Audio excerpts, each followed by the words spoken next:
ستړي مشئ هرکلی درته وایم زه یم امین یوسفزی او هندوستان یو ځل بیا په پاکستان باندې دویمه حمله وکړه ډرونز اټیک.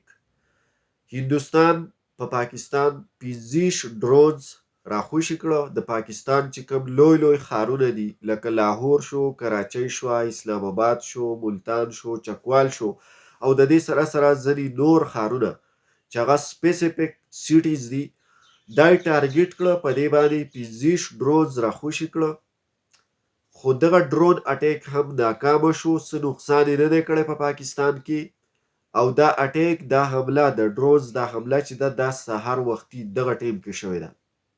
اوس ریسنټلی د پاکستان میډیا او د انټرنیشنل میډیا په دې اړه باندې دریځ سره پاکستان هم وایي چې 25 ډرونز موږ تباه کړه، څه قسم نقصان یې نه دی کړی.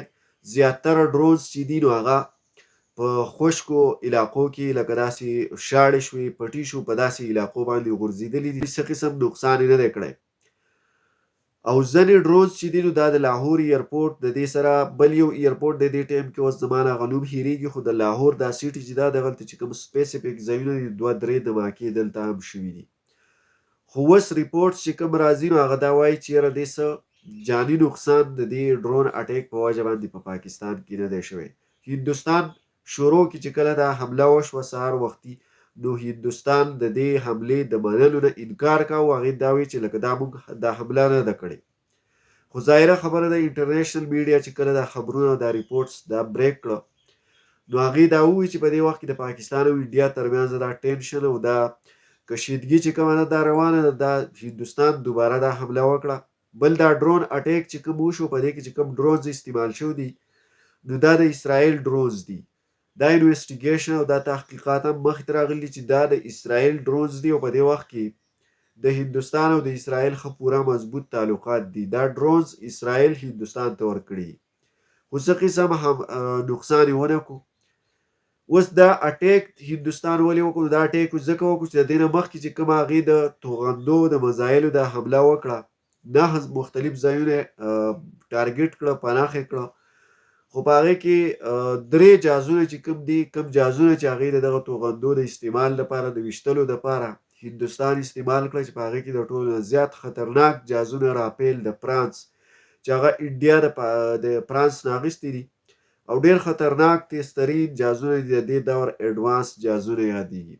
خو پاکستان ایر ډیفینس پاکستان ایر فورس هغې کې 3 جهازونه چې کوم دي دا یې کریش کړي دي او دا خبر دا ریپورټ بین الاقوامي میډیا هم دا خبر ریپورټ کړی دی او د دې سره سره د هندوستان میډیا اوټلیټس هم دا خبر په شروع کې په سټارټ کې وختي سهار چې کله دا حمله وشوه د هغې نه څو ګنټې وروسته هغې ریپورټ کړی دی او هغه خبرونه هغه پوسټونه آن د ریکارډ په میډیا پراته دي. خو اوس د هندوستان میډیا د دې نه انکار کوي. نو دا خو ظاهره خبره 3 جهازونه چې کوم دي پاکستان د 15 کلیم کوي او دعوا کوي خو د 3 جهازونو د کریش خبر چې کوم دی دا بین الاقوامي میډیا ریپورټ کړی دی چې پاکستان ایرفورس 3 جهازونه د هغې تباه کړي او په هغې کې یو چې دی رافیل د هغې تصدیق د فرانس یو خفیه انټیلیجنس ادارې په خپله باندې CNN نیوز چینل ته په خپله کړی دی. نو د دې ریپورټس په نتیجه کې خو موږ دې ته رسېږو چې د هندوستان دا حمله چې کومه ده دا یو قسم د پاکستان د پوځ یا د هندوستان ایرفورس د هندوستان هوایي پوځ هوایي ځواکونه هغه د پاکستان په مقابله کې د پاکستان د پوځ په مقابله کې یو قسم کمزوري ثابت شو. انټرنیشنلی هندوستان یو قسم د هغې امبیرسمنټ وشو، د هغې شرمندګي وشوه، وشرمېدل.